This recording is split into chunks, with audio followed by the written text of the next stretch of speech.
네, 안녕하세요. 저 YTN 홍민기 기자입니다. 한일 관계에 대해서 좀 질문을 드리고 싶은데요. 취임 이후에 일본까지 셔틀 외교는 어느 정도 궤도에 올랐다고 보이는 것 같습니다. 이번 회담에서 이제 과거사 문제로 조세이 탄광 문제 언급하신 것도 좀 인상 깊었는데요. 이제 접근하기 쉬운 과거사 문제부터 좀 풀어보겠다는 의도로 읽혔습니다. 네, 그렇다면 일본군 위안부나 강제징용 피해자 배상 문제 또 독도 문제 같은 상대적으로 좀 복잡한 과거사 문제에 대해서는 지금 논의가 오가고 있는 게 있는지 혹은 어떻게 접근하실지 말씀 부탁드립니다. 개인 간 관계도 좋아하는 점, 싫어하는 점 있죠.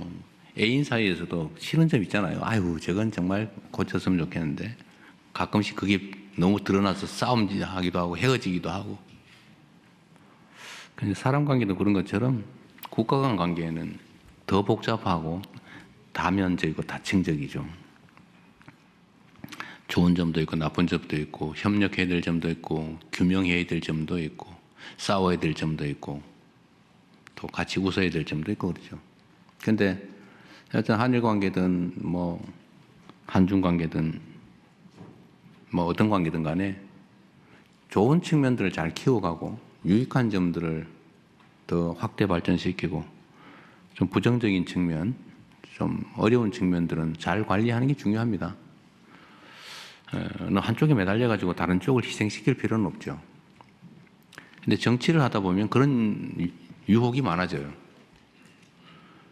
저는 그러면 안 된다고 생각해요. 더군다나 저는 더 이상 선거가 없는 사람이잖아요. 그리고 국민을 또 국익을 대표해야 되는 사람이기 때문에 어떤 게 가장 대한민국 국익에 부합한가, 대한민국 국민의 삶에 더 도움되느냐를 따져봐야죠. 독도 문제, 위안부, 강제징용 뭐 다 중요하죠. 과거사 문제, 영토 문제. 그러다 그걸 전면에 내세워서 싸우자고 가면 아마 국내 여론 결집에 도움이 될지도 모르겠어요. 그러나 그게 궁극적으로는 국익에 더 도움되지는 않는다. 플러스 마이너스를 종합적으로 해봤을 때. 하나씩 하나씩. 그리고 이때 국제관계라고 하는 것도 일방적이지 않잖아요. 우리 마음대로 할 수 있는 게 없어요.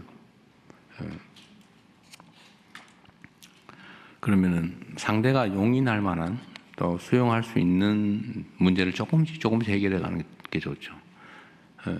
부정적인 문제를 해결하는 데 있어서도 실현 가능한 또 점진적인 방안을 찾아보면 좋겠다. 그래서 그렇게 접근하고 또 우리가 협력화해야 될 긍정적 부분이 많습니다. 그 부분을 최대한 키워야죠. 제가 계속 경제 문제, 저는 원래 약간 가치지향적인 사람인 건 맞는데 지금은 경제 상황이 너무 안 좋아요. 국민들의 삶이 너무 어려워서 일단 경제 상황을 개선하는데 민생 개선에 주력해야 되겠다는 생각이 들고 이 외교 문제가 민생 개선에 경제 상황 개선에 크게 도움이 되기 때문에 또 한일 협력, 경제 협력, 교류 협력 여기에 좀 주력하려고 합니다. 어디에 더 비중을 두냐는 문제겠죠. 그러다가 포기하지는 않을 겁니다. 양국의 최저선도 있죠. 뭐 그런 것들 우리가 미리 부각할 필요는 없겠다. 그러나 포기하지는 않는다. 그렇게 말씀드리고 마치겠습니다. 네. 예, 대통령님 안녕하세요. 중국 CCTV에서 질문 드리겠습니다. 새해 첫 해외 방문 일정은 중국을 가셨습니다. 그리고 방중 결과에 대해서 어떻게 평가를 하시는지, 혹시나 좀 재미있는 에피소드가 있었는지, 향후 양국 관계를 어떻게 정진하실 건지 대통령님의 말씀 한번 부탁드리겠습니다. 감사합니다. 네. 한국말을 아주 잘하시네요.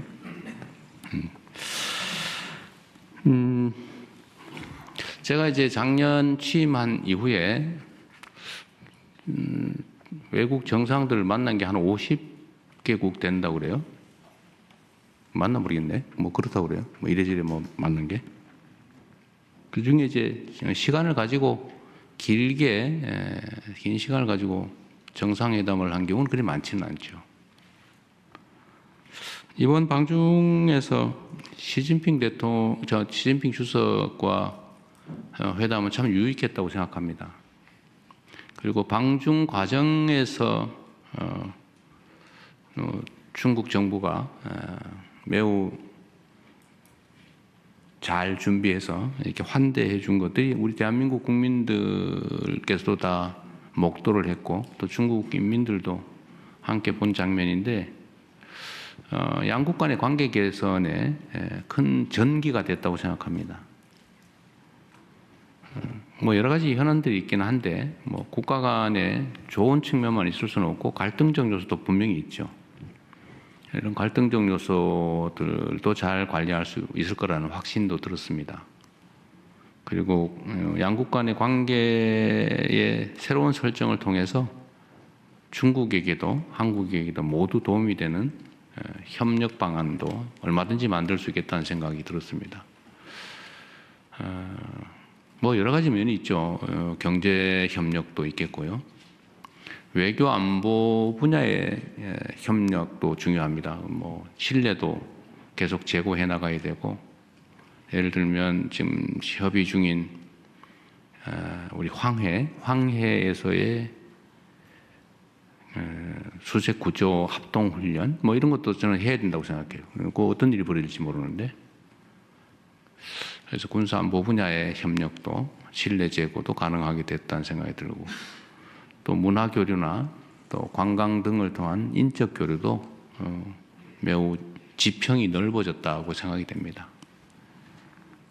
뭐 에피소드가 뭐 특별히 있을까? 여러분이 다 보신 장면이어서 물론 뭐 비공개된 것들도 있긴 합니다만, 저는 뭐 시진핑 주석께서 그 중국의 경제 발전, 사회 발전에 큰 성과를 냈고,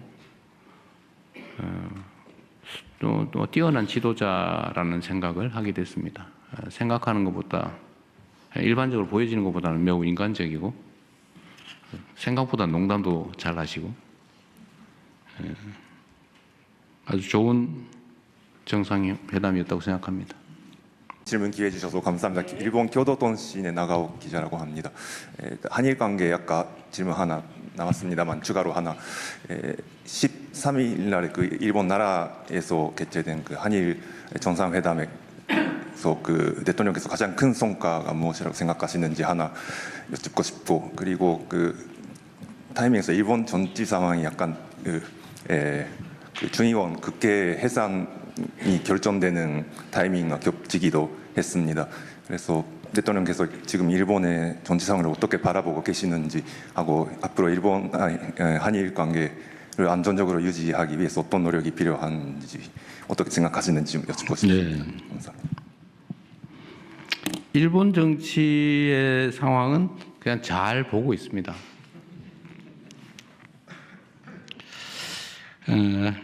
이번 한일 정상회담의 성과라고 한다면 정상 간 신뢰 강화, 그리고 한일 국민들 간의 뭐 공감도의 제고, 이런 게 큰 성과가 아닌가 싶어요. 정상회담이 뭐 예를 들면 신뢰를 축적하거나 이런 데 좀 실패하면 양국 간 국민들의 감정도 나빠져요. 물론 그게 또 교류와 협력에도 악영향을 미치죠. 근데 이번에 한일 정상회담에서는 다카이치 총리께서 각별한 배려를 해주신 덕에 한일 관계는 정서적으로도 매우 많이 좋아졌다고 판단이 되고, 또 실질적인 영역에서도 많이 개선될 여지들을 우리가 만들어냈다라고 생각됩니다. 그리고 한일 모두 지역 균형 발전이 중요한 과제인데, 이번에 이제 나라라고 하는 그 지역에서 우리가 정상회담을 하면서 다음에는 가능하면 총리의 고향에서 했는 것처럼 이제 저의 고향 경북 안동에서 한번 해보자고 제가 말씀드렸는데, 뭐 총리께서도 뭐 좋은 의견이라고 하셔서 다른 객관적인 문제들이 좀 해결이 되면 다음 기회에는 빠른 시간 안에 안동에서 한번 모시고 싶습니다. 뭐 한일 관계라고 하는 게 어려움이 많고 또 부침도 많지만 그런 것들을 슬기롭게 잘 이겨내고 정치인 개인 또는 정치 집단의 이익을 넘어서서 국가의 이익, 그리고 더 크게는 동북아시아의 평화와 안정이라고 하는 정말 거대한 이익을 위해서 함께 협력하는 게 중요한데 그런 결정적 계기가 마련됐다고 생각됩니다. 앞으로 한일 관계는 사실 이게 약간 불안정한 측면이 있어요. 왜냐하면 아주 근본적인 과거사 문제나 또는 지정학적인 문제 뭐 이런 것들이 있기 때문에 이걸 정말 잘 관리해야 됩니다. 또 서로 배려해야 합니다. 배려하고 그걸 통해서 서로 이 어려운 국제 환경 속에서 서로에게 이익되는 모두에게 도움되는 길을 함께 찾아가면 좋겠습니다.